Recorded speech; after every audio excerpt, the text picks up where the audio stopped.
The following audio recording has been designed for learning purposes only. Do not share, distribute, or provide any type of copies, or this audio lesson will not be made available to you. Good luck with today's lesson. Okay, like for the 3 chapters, are we writing like 3 different paragraphs for each of these, or is it like one big combined? Oh, good. Okay, so good question. So printed out the homework assignment. I'm looking at the homework assignment, and question is like, do you want one big paper that answers these? Do you want 3 separate paragraphs? Here's what I would suggest that you do. I would suggest that you write question 1 in your homework, and then you answer it. And then question number 2, you can, restate it, and then you can answer it. How's that? The paragraph. Paragraphs, yep, and it'll be paragraphs after. So number 1, 3 paragraphs. Number 2. It doesn't have to be 3 paragraphs. It might be 3 paragraphs. It might not be. I don't know. Yeah. It depends. Yeah. Some of the questions are longer than others. So I returned your work on the in-class assignment, and everybody got at least something, right? We had 2 strategy actions we were shooting for, and all the groups got at least 1 strategy action right. So that was really good. I was really happy to see that. This was a practice one, so it didn't get recorded for a grade. And like I said, I promise the ones after this are not that hard. So Tuesday you have another in-class assignment, even though I say I don't announce them, I just told you.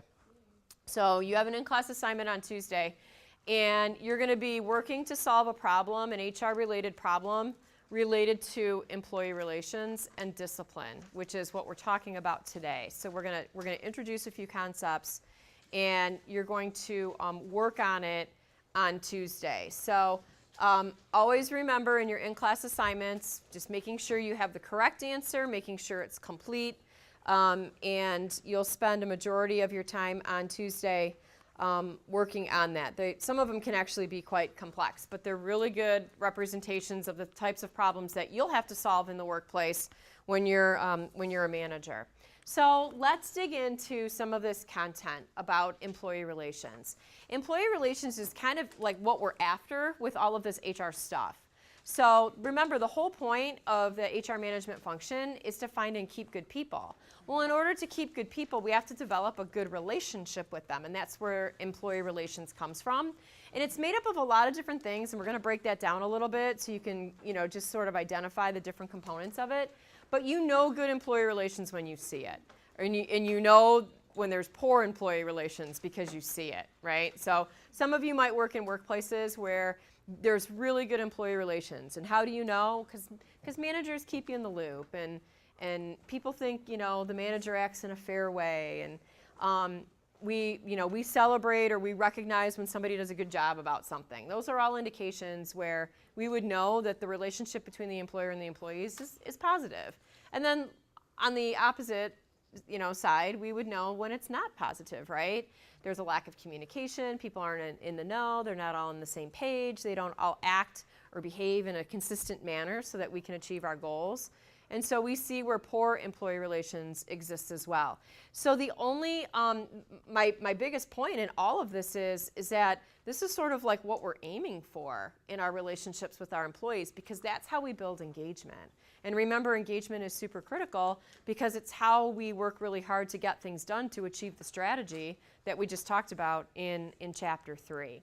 So we want to define what these positive relationships look like. We want to identify how it relates to productivity in our workplace, and then really what this work environment is about. So employee relations is building these positive relationships. And we've studied scientifically that when people have positive relationships with their employers, that they work harder. They're actually more productive. And I would say that it's probably fits into the category of, duh, who wouldn't know that? But I mean, you'd be amazed at how many organizations don't do this, right? The managers don't spend any effort, put forth any energy to build positive relationships with their employees. And you can kind of think about it from like a best boss, worst boss perspective. Everybody's had that best boss, or hopefully had that best boss, somebody you want to work really hard for. And unfortunately, many of us may have had that worst boss, right? We couldn't stand working for the person. It was a really bad working relationship. for a lot of different reasons, and a lot of it comes to this employee relations aspect, the relationship that we have with our employees. So when we have better relationships with our employees, the attitude in our group is generally more positive, not 100%, but generally more positive, and then people are going to work harder. And so really the bottom line is that we just feel like things click.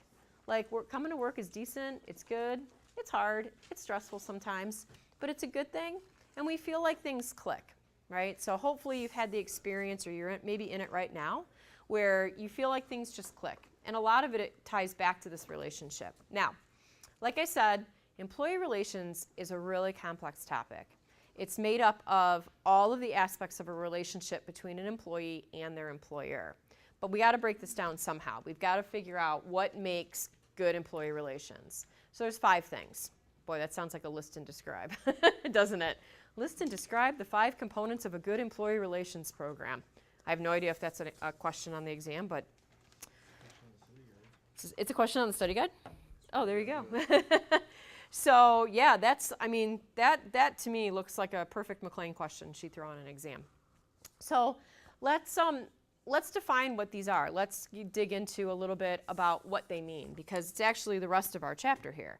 So there's 5 ways that we can build positive relationships. We can treat people fairly, we can keep them in the loop, we can recognize when they've done something well, we can involve them in what it is we're trying to get done, and believe it or not, when we have to take corrective action, we'll take corrective action. I know it sounds a little odd that we would put something negative as a part of a good employee relations program, but you'll see why, okay, when we talk about it. So let's talk about fair treatment. Is somebody buzzing, or is that me? Is there like a lot of buzzing? Okay, I kept hearing like this tone. So when managers are fair with their employees, obviously that's the positive of the environments. But if you've ever been in a work environment where the manager is not fair, it causes a tremendous amount of toxicity. So toxic feelings, toxic attitudes in the workplace. If you remember back, if you've had Management 1010 already, if you remember back to theories of motivation, and there was a theory of motivation in Management 1010 called equity theory. Equity theory said that we always compare how we're being treated versus how others are being treated. And if we feel that it's equitable, we're motivated to want to continue to work hard. But if we feel that something is inequitable, it really saps our motivation.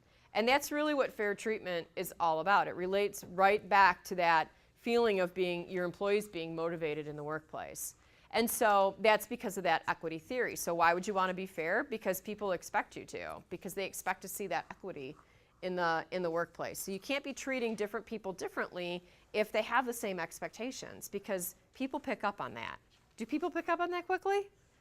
Like super quickly. It's like in a classroom. If students find out that some students do crappy work and still receive an A, while others work their butts off and receive a B or a C, like that stuff gets out really quickly, doesn't it? That's the type of stuff that goes out onto rating sites, and students talk about it before and after class, and they really get fired up about it. And I don't blame people for getting fired up about it. It's an issue of equity, right?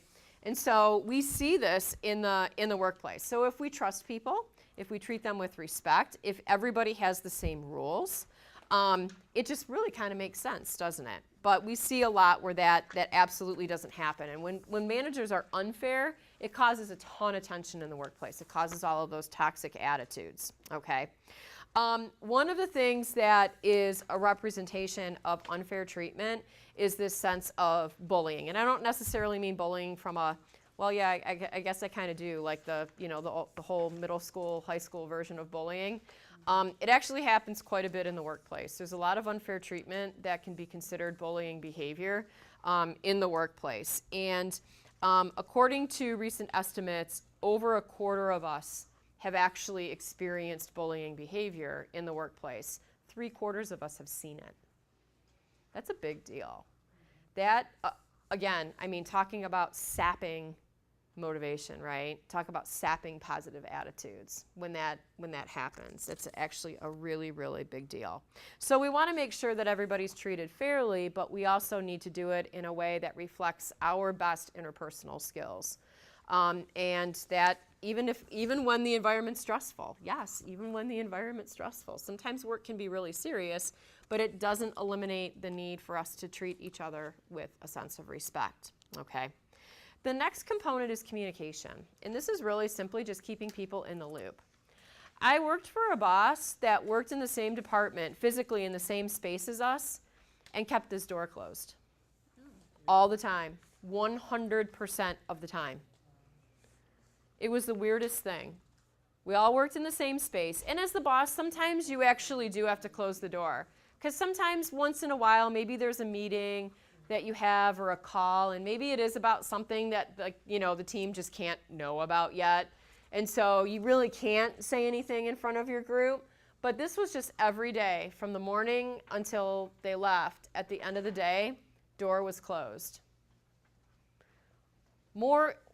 Even more awkwardly, whenever the boss was communicating with us, it was always via email. Always via email. And it wasn't even like the whole hey, I just need to push out something really quick, hey, reminder, I need this, or whatever. I mean, there's good times and places for email, of course, but it was the only way we ever heard from the boss. The boss never walked around. The boss never was in the kitchen at the same time with us, getting a cup of coffee or getting his lunch or, whatever. And I mean, why is that important? Why are those interactions important? Get to know people. Why is it important to get to know people? Employee relations. Well, employee relations, yes. It's we're tying it back to employee relations, but let's break that down. Why is it important to get to know people? Because you learning them, their personality. You learn something about their personality. And it's important to learn something about somebody's personality so that you can build a positive, productive relationship with them. And so you don't have to be BFFs. I mean, you don't have to be in the nitty-gritty and all of that. And there is, I mean, the separation when you're part of the team and then you manage the team, let's say you're the one that gets promoted and you now manage the team, that's real. I mean, sadly, there's a little bit of now separation between you and the team if you're being promoted from one of the team, but there's no reason why you can't still have those positive, productive relationships. And you're not talking about, going out and doing crazy things on the weekends. It's just hey, how are you? How was your weekend, right? What are you doing? What are you doing this weekend? What you got going on? Hey, how's that project going? Hey, I heard you really took care of that customer. Thanks. That stuff that happens in the lunchroom or walking in the hall or just kind of hanging out. We have a practice in our area and it's completely informal. But our doors, we try to leave them open most of the time, as long as we're not doing anything that's confidential or massively focused on something where we need quiet. But we try to keep our doors open, and there's a lot of times where we help each other out with various things about our jobs, and it happens in the hallway. They're like the hallway conversations. Hey, have you noticed attendance has been really bad? Or, hey, have you noticed this? And when the bosses, and there's two bosses that actually sit in our department with us when they're at this campus, they actually become a part of that conversation. And it's really cool because then they know what's going on. They kind of know our trials and tribulations. If we're really frustrated by something that's going on in our jobs, they know about it. And if there's something that they can do about it, they will. I've had students, this has been kind of a strange thing that's happened this semester, but for whatever reason, there seems to be a problem with students being dropped from rosters because of non-payment. And it's usually some sort of financial aid issue. So the money's there, the money's getting to it, but in the meantime, the student gets dropped from the class. Well, oddly enough, when the student re-registers and the payment is there and everything, for some reason now they get to ask the professor if the professor wants them to continue to be a part of the class, which I never knew existed, but whatever. And so I got a couple of students who were like, I'm supposed to ask you if it's okay if I rejoin your class. I'm like, well, duh, there's a seat, of course it is. And they're like, no, that's real. But I was standing in the hall with Elise, who is one of my bosses, And it was one of those problem-solving moments, and she says, you know what, this has happened to me like 6 times this week. Like, this is something I need to help you guys with. Because we were kind of getting bombarded with it, all of us were. And we were like, what's up with that?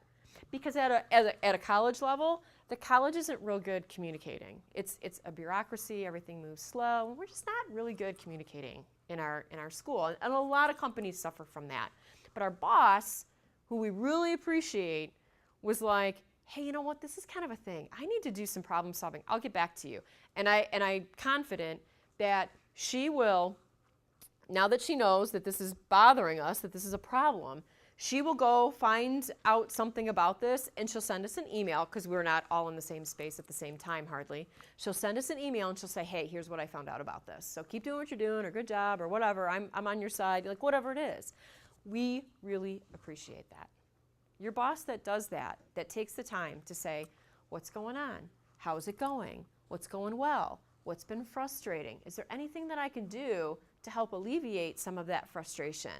That's exactly what we're here for. So that communication is really a big deal, but it involves getting out and establishing relationships with people. My boss, who sat in the office with the door closed all the time, never did that for us. They never did that for us. We never worked hard for this person, because this person was a non-factor in our relationship. That's sad.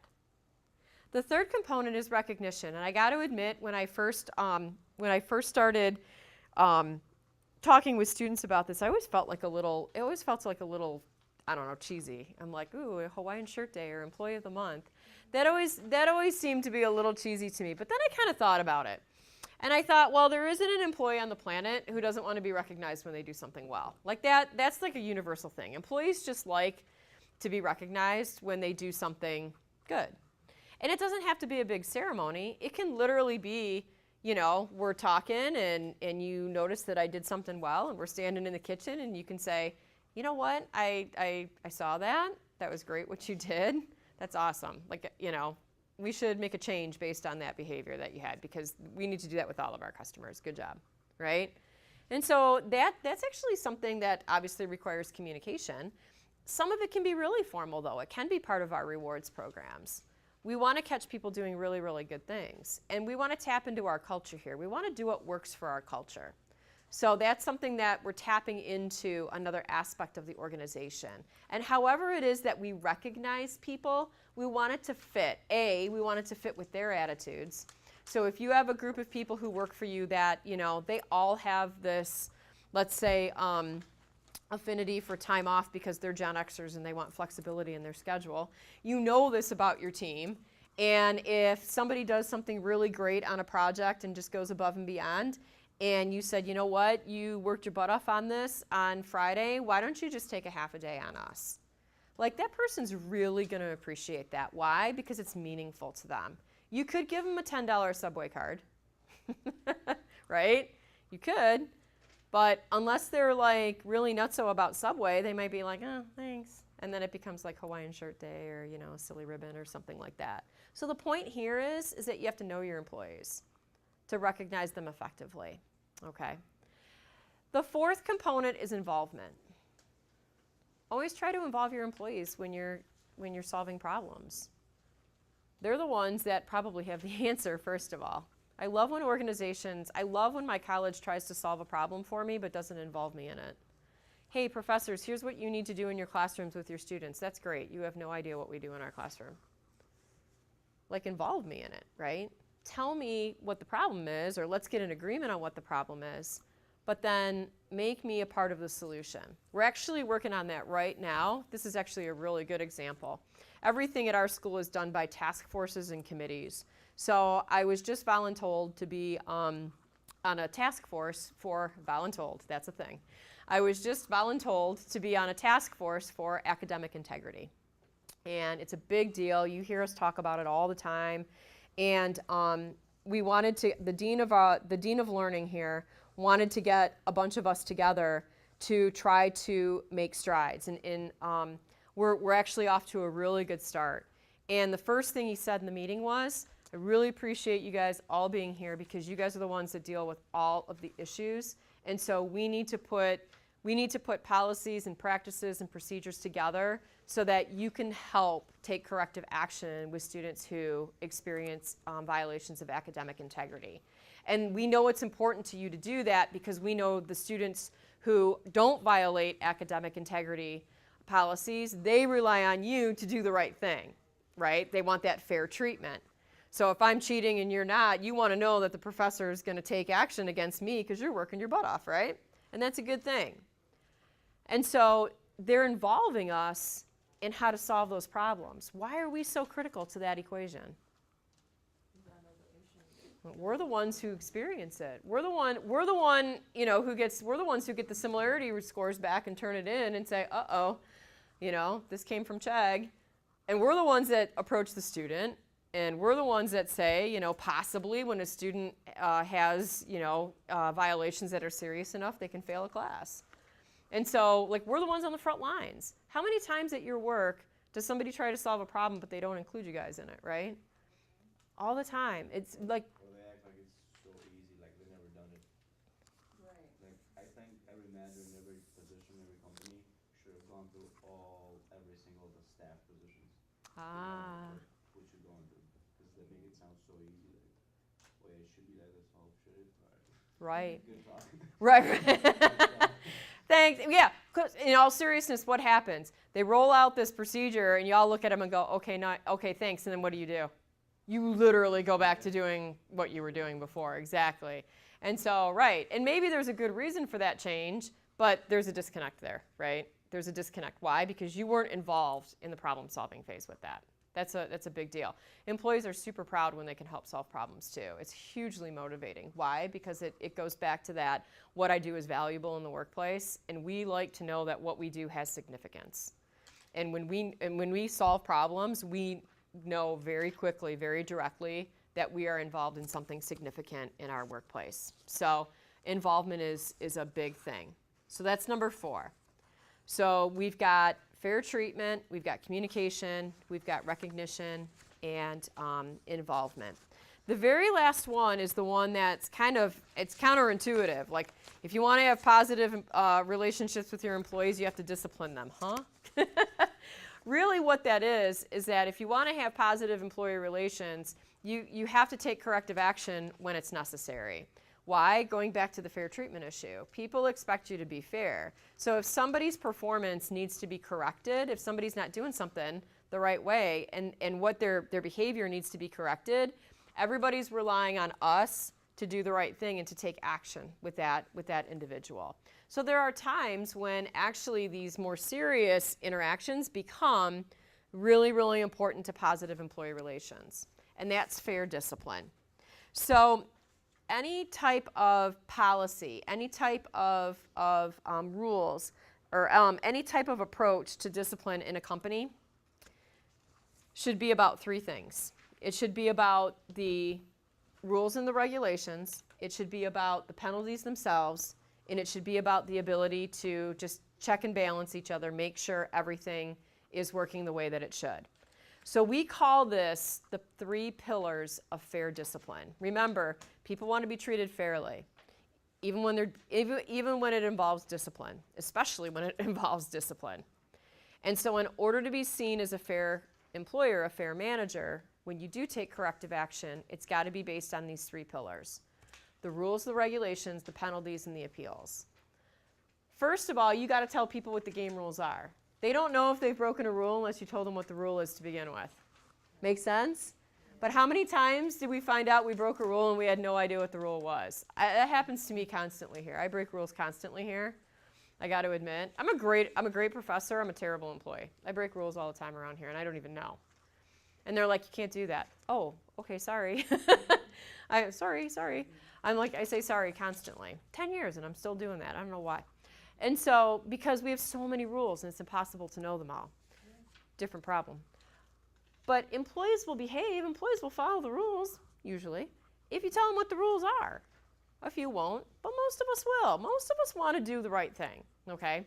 So you got to give employees advance notice. You got to tell them what they can and cannot do. You got to set up those rails, right? So that's the first pillar. The second pillar is that when there is corrective action, it needs to be appropriate for the situation.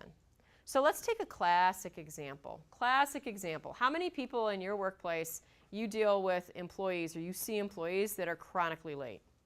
Like all the time chronically late. It's like every workplace, it's like just that thorn in the side issue, isn't it? And managers hate dealing with it. Hate it. It runs right up there with making everybody wear their safety goggles if you work in a production environment where you have to wear safety gear. Like safety goggles and getting people to show up to work on time, right? And we're talking adults. Like it's crazy to think that we have to like work with adults to get them to show up to work on time. And so attendance, punctuality is a big deal. So you got 3 people working in your department. Joe is chronically late. Sarah is, not usually, but she's been late. And Miranda has never been late. Miranda shows up for the very first time 5 minutes late for her shift. Are you going to fire her? What's the problem if you do? It's unfair. Why is it unfair? Somebody else is always late and never been fired. Yeah. And other people see that. Wow, did you see what happened? Angela fired Miranda like late the first time. Joe's late all the time. Never fired Joe. What's Joe got that Miranda ain't got? Right? Like that's a big deal, and people talk about that stuff right away. They see that stuff. Your credibility as a manager just plummeted because of that. So the penalty has to fit what's going on. So once in a while, and a lot of times it's progressive, right? The first time you do step A. The second time, maybe it's more serious. The third time, maybe it's more serious. There are some rules that if you break them, it's like serious right away. There's no question about that, right? If there's violence in the workplace, 2 people get in a fight, like that's pretty serious. If you do your investigation and it's found that, this individual, started the problem and this is what's happened, a lot of times that employee can be immediately terminated, rightfully so, right? Because you just would never want to condone that in a workplace. But a lot of times it's these chronic nitpicky things that really, and they're a huge pain in our side, huge pain in our side. My God, if they would just show up on time, right? My life would be so much better. If they wouldn't call in 5 minutes before their shift, it would just be so much better. Remember, your job is to correct that behavior. Remember, your employees' behaviors need to be in line with what you need to get stuff done. So those penalties need to be there. A lot of times they're spelled out. There needs to be an appeals process. That's the third part. You got to make sure that when the discipline is levied, it's levied in a fair way. And it's like a check and balance, right? There's somebody just taking a look at it and making sure that this whole thing is fair. Because sometimes we do make mistakes. Sometimes we do take action that we should not have taken. There has to be a way for individuals to appeal, to talk to somebody else if they think something is unfair. It might be that the discipline is totally fair and you totally did the right thing, but there's got to be some sort of balance in the system that says, hey, if an individual thinks it's not fair, they can talk to somebody. You guys have that with grades. Grades are not an end-all be-all. If a student feels that their grade has been issued in error, if it's the wrong grade, they can go through what's called a grade appeals process. And you can appeal a grade and say, hey, here's what I have. My grade should have been this. The instructor gave me this. We gotta reconcile the two, right? Why would it be important as students that you know that there's an appeals process? That they can take action when they need to instead of just getting upset and Okay. not handling business. Okay, so the student then knows that there's a way to correct something.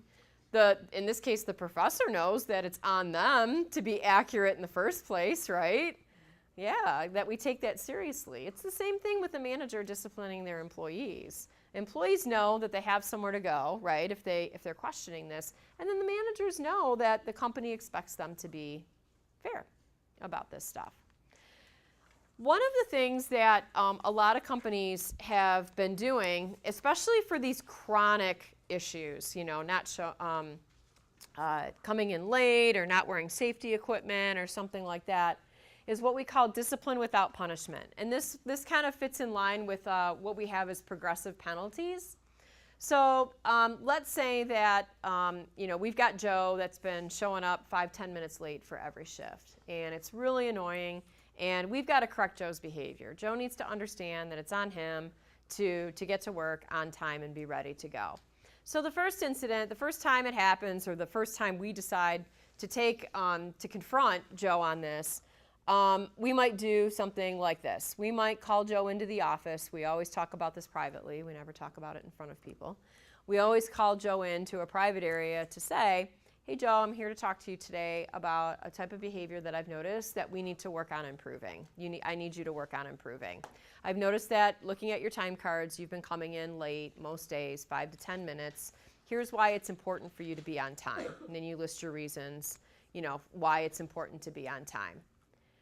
Do you understand that you and I are going to try to work together, right? It's your responsibility. I'm going to be keeping an eye on things. If you have problems, issues, questions, I want you to talk to me about it, but today I'm just here to talk to you about it, right? Oral reminder. Here's one thing that I would do in addition. Like first incident, oral reminder, parentheses after that, document that you had a talk with them. Document that you had a talk with them. It's not something written that goes into Joe's file, but just document in your files that you had a talk with Joe, okay? Why? Because 2 weeks later, you've noticed that Joe's behavior hasn't improved. Then what do?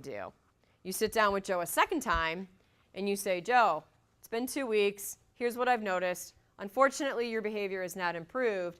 Now it's time for me to put something that's written in your file, okay? When you write up, and however your company makes you write up stuff, you write up the fact that Joe's behavior didn't improve based on your first conversation with them. And you know when that is because you documented it, okay? And he knows when it is because he was there and he can't dispute it. And so now you put something written. A lot of companies will have like forms or templates that they want you to use to put some sort of formal written documentation, right? You're going to keep a copy. You're going to make Joe sign the copy. It's going to go in Joe's personnel file, get uploaded to his electronic file. Okay. Joe, we got 2 more weeks. I need you to work on this for 2 more weeks. I need you to be on time. Comes back again. Joe's still not getting it done. Joe, you're going to take tomorrow off. You're going to call Joe back into the office. You say, Joe, you're going to take tomorrow off. And here's what I need you to do tomorrow. I need you to decide whether or not you want to be an employee here. Because if you are an employee here, you need to be on time. And you haven't been on time. Here's all the times that you've been late. You can even spell it. My favorite thing is to make it visual. I used to get out like the 30-day calendar, and I used to highlight every day that the person was late. And I'd say, look at that. And they'd be like, oh my God, I was late 16 times this month. And when you see it smack in front of your face, you're like, holy shit, that's really not that good, right? But it's a really strong message because you can't deny it. The numbers of that highlighting on the calendar doesn't lie. And it's really obvious. So you give that to Joe and you say, Joe, you need to figure out tomorrow if you want to continue to be an employee here. Because if you want to continue to be an employee here, from 2 days through the rest of time, you need to be on time. You are out of strikes. But you get to decide that. If you decide tomorrow that this isn't the place for you based on the fact that I have this rule for you being here on time, that's okay. We can part ways. It's not a big deal. You can quit. But if you come back in 2 days, it's with the understanding that you intend to follow the rules, you want to follow the rules, you're gonna follow the rules. And if you can show me for a year that you can follow the rules, all of this other stuff, we'll take it out of your file. Sound good? Right. So what do you think Joe would do?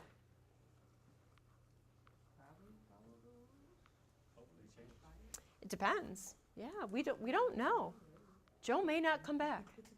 So I mean, we have to be prepared for that, right? We have to be prepared for that. But why is it important? And how much time does all of this take? You're like, was anybody like, seriously, I got to talk to him 4 times? Yeah. I mean, you get to decide that. Your company gets to decide how this looks. But this is one way you could do it, right? But how much time does all of this take?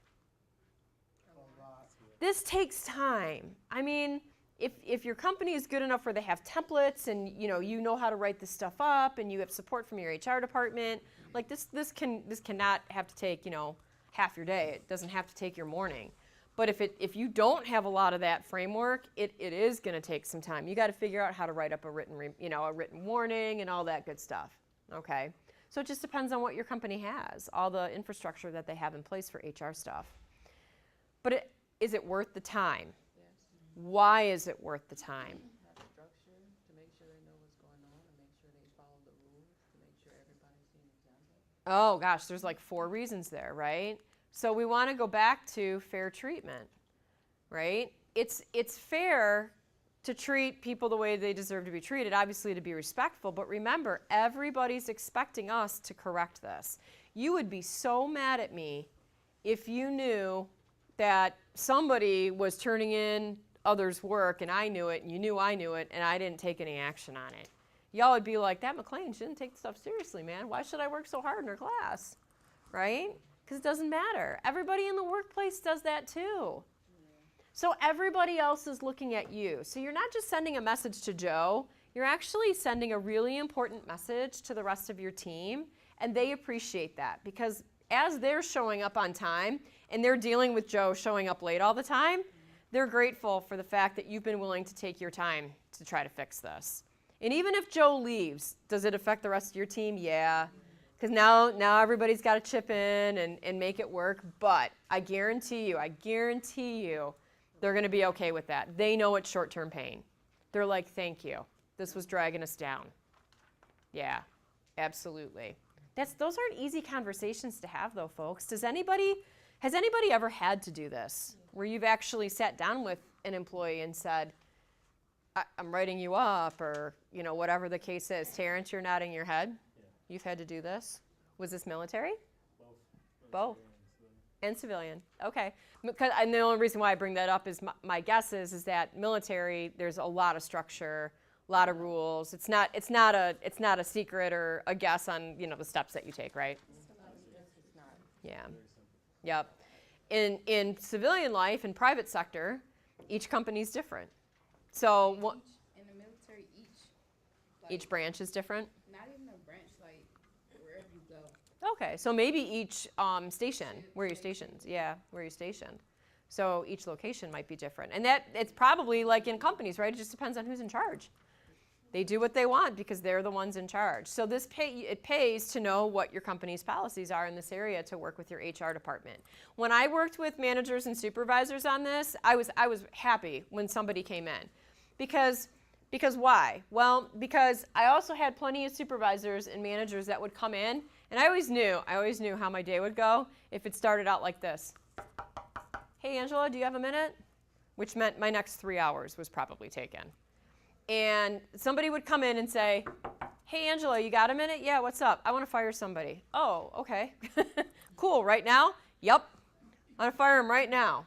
Oh, wow. Okay, what'd they do? They've been late like 40% of the time for the past 3 months, and everybody's pissed at me, and I got to take care of this right now. All right. So I'm thinking in my head, like, slow your roll. So we got, you got your game face on, because, terminating somebody's employment is not fun. And so, I'd always say, okay, well, what do we got? Well, I got the fact that Joe's been late 40% of the time for the past 3 months. Well, what do you got for me? Well, I don't have anything for you. I just told you what I have for you. Really, you have nothing? You have nothing.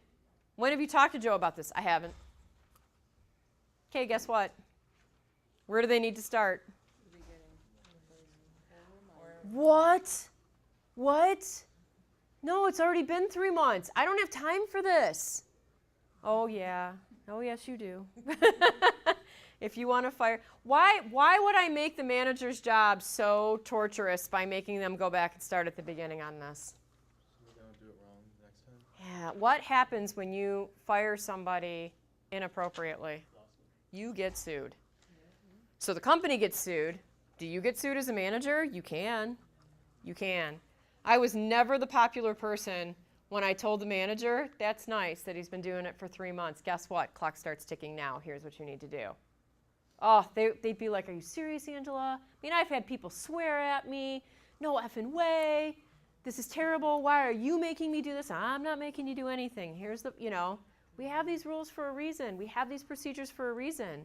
You don't want to get, they're not going to sue me. They don't care. You know what? We're not going to take that chance. Because that's the time you would get sued and we would get sued. And I don't know about you, but my goal is to get through flying under the radar, not having to go to court. Okay? Because that's how we resolve things legally in our society. We go to court. And I don't want to do that. And I only went to court once in HR. It was a bad experience, and I don't want to do it again. Okay? So yeah, managers used to get really, really mad at me for making them do this. You're not going to do that. You already know that this exists. What does this all amount to? Well, this concept of employee relations, it all amounts back to the company's sense of ethics, our value system. That ties into our culture. What happens is the nature of our relationship with our employees is based on all of these ethical factors. Same ethics that you would talk about in all your other business classes, right? People are driven to behave ethically or unethically based on a set of factors, right? Their moral compass, the situation, how desperate they are. There's all kinds of factors that drive somebody to behave the way that they do. And it's the same exact thing here, okay? But the nature of our relationship is really driven by our sense of ethics personally, and then also what's tolerated in the organization. So you would think then that doing the right thing, like employee relations would never be a problem. Because we learn in all of our ethics classes, like we should act ethically, right? Why is employee relations a problem then? Why is it something that's hard to do? Because not everybody has the same sense of ethics, right? What I think is right versus wrong is different from what the next person thinks is right versus wrong. That's the way people are. It's the way interactions go. Yeah, that's a big deal. So an individual's ethics are as unique as their personality, right? That person, their background that they bring into the organization, the situation itself determines ethical behavior. And then the circumstances, the organization's culture. So the person brings in their own sense of right versus wrong. The situation presents factors that force us to think about right versus wrong. And then the culture, the organization's culture, make us think about right versus wrong. I think doing the right thing is a good thing. I think doing the right thing leads to good things. I will admit something to you guys. I will confess something to you guys. I steal from my employer. I steal from the college. I do. I steal from the college. I do. When I do a lot of my thinking and planning work for a class, I'm old school. I write it down. I plan analog, and then I do it digital. And so whenever I plan a class, literally I get out the pad of paper and I just kind of start like writing stuff down and maybe pictures or maybe diagrams and stuff.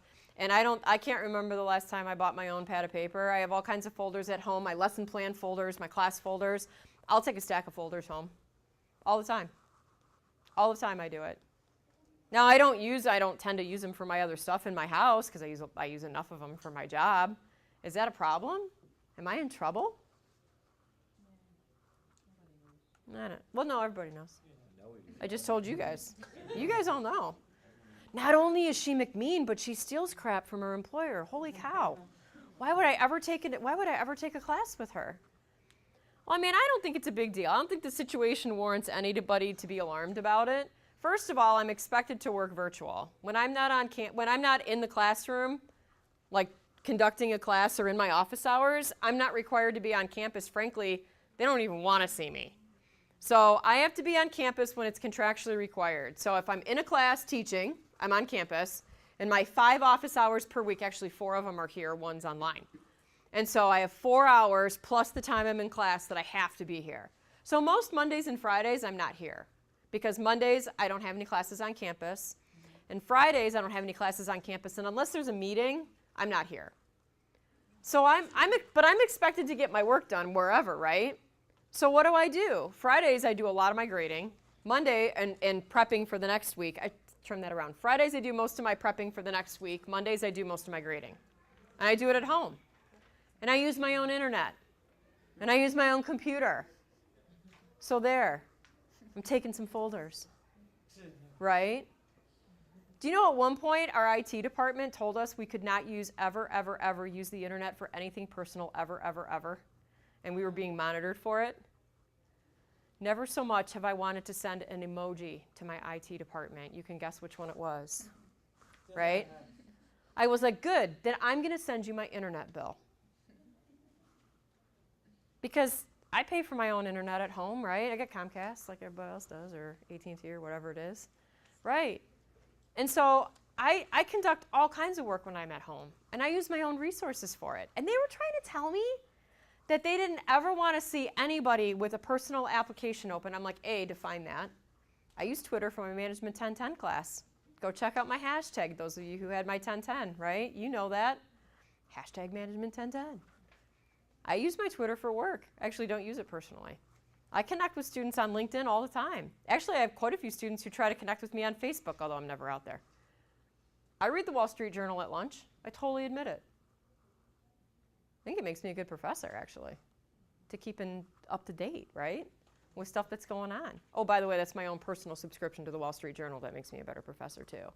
Don't nickel and dime me, right? People get really salty about stuff like that. Man, was I hot about that email. I felt totally disrespected for that. And a lot of my colleagues did, too.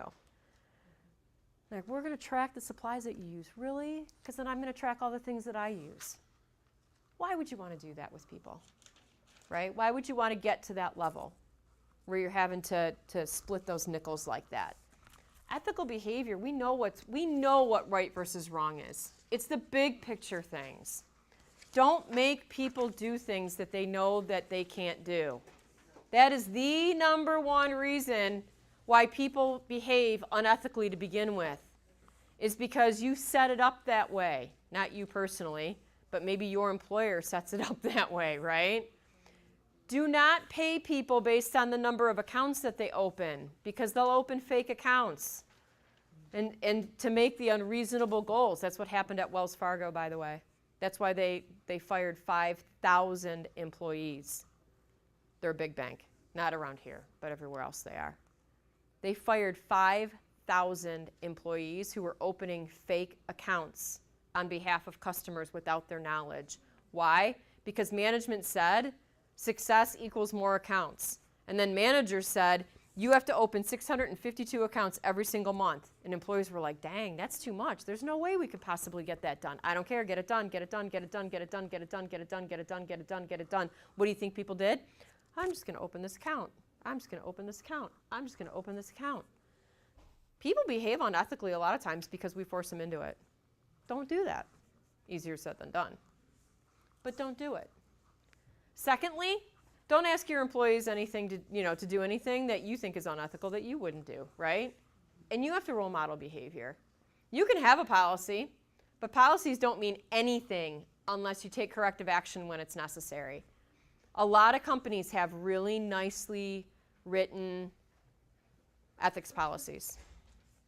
Y'all know what Enron the company, Enron Corporation? Have you ever heard of Enron?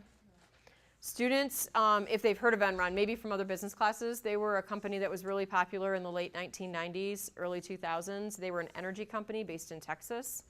And if you just Google Enron ethics scandal, it's like the granddaddy of all ethics scandals. They faked their revenue and their profitability for years. Years. They outright faked it. They made up numbers. They had ethics policies all over the place. The company crumbled. Look it up sometime. It's a fascinating, sad thing, right?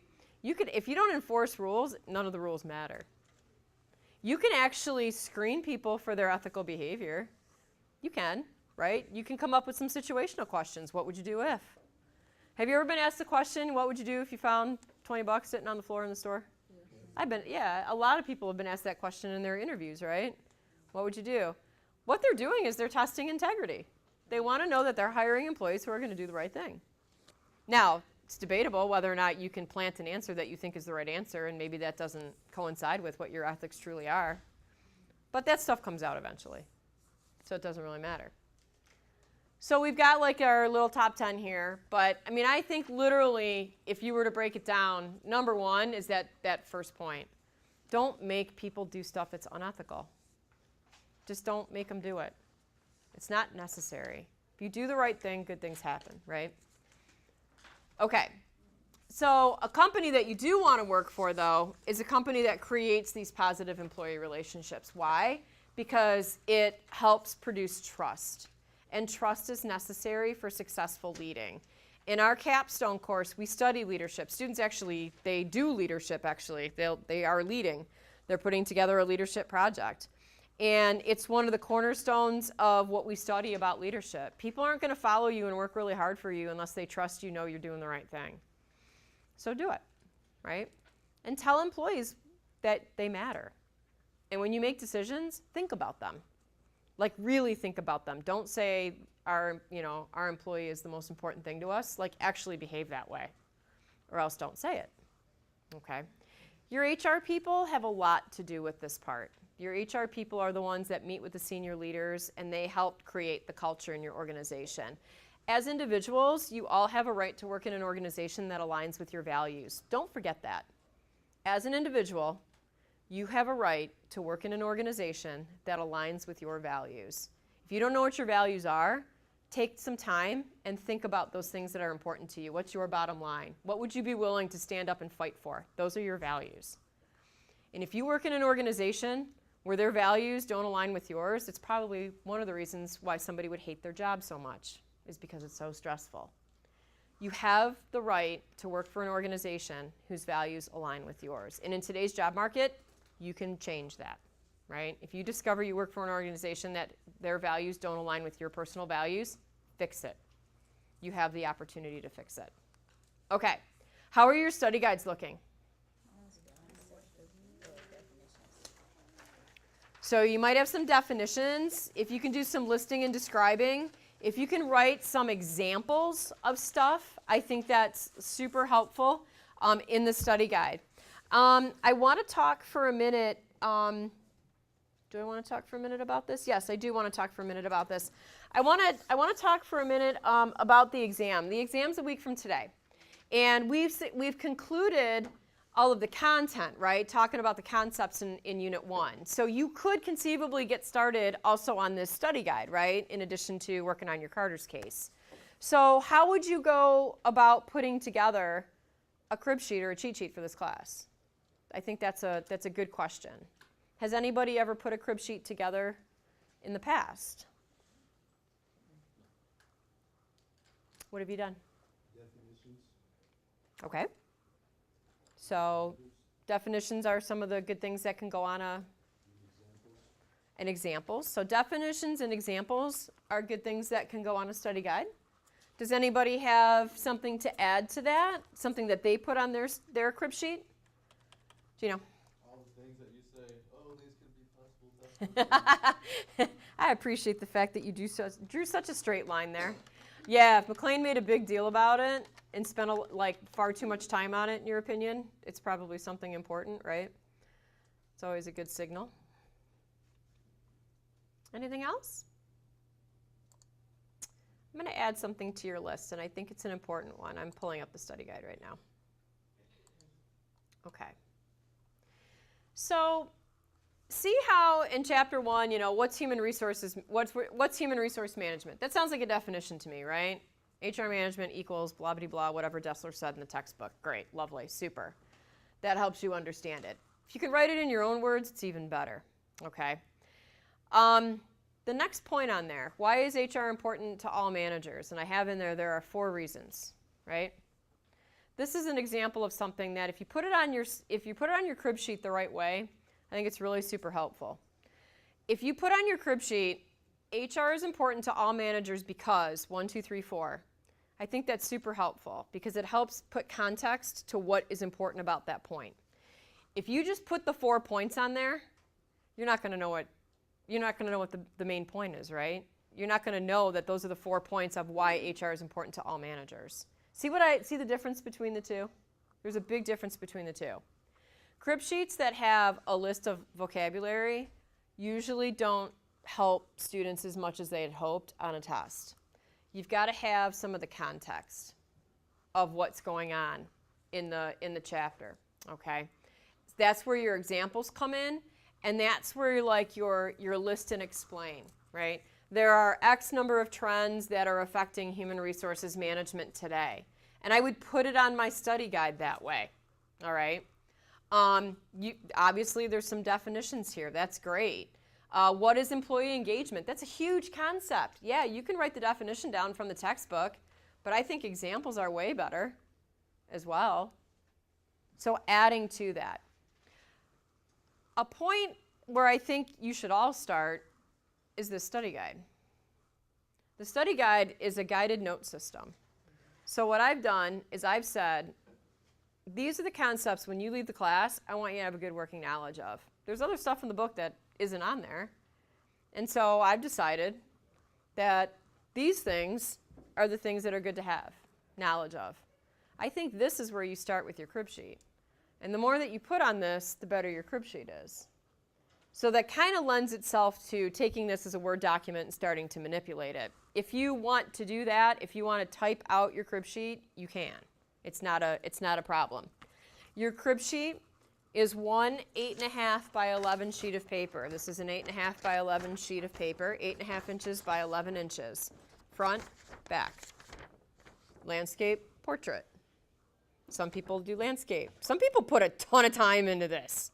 Like, if we offered a class in how to build crib sheets, they could teach it. You can't sell your crib sheet, though. That's cheating.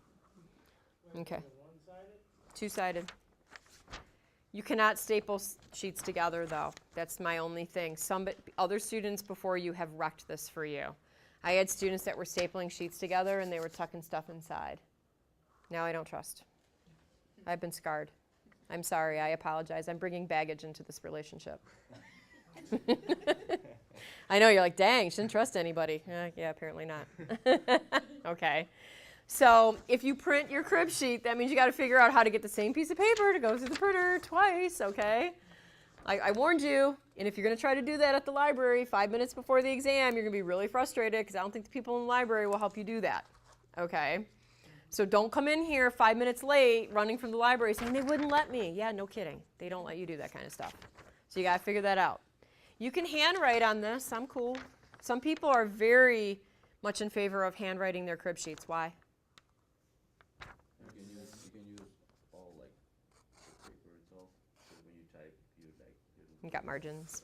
Yeah, and you can fix margins so they're like microscopic as long as your printer will do it. And then you can play with font size. And then you can play with font color. Big and sloppy, you might miss. How much free time it is? It's some people. Here's a legitimate reason why some people write this. There is scientific evidence that shows we retain information better when we write it versus when we type it. So some students, I'm actually one of those people. I remember something that's why I plan on pads of paper, because then I remember what I'm doing. So that's when people start to write in different color pen and they highlight. Or if they do it on a computer, they do different font colors and highlights and stuff like that. I don't care. Doesn't matter to me. When I did that in business marketing, I got my paper like I couldn't even understand what I was writing. So that's Crammed so much in there, it was like confusing. That's a really good point. So Marshall brings up a good point. I wouldn't blindly just throw this stuff together. You got to have like some purpose in assembling it. The purpose is literally studying itself. What you're doing when you're arranging content is you're making sense of how it will work for you.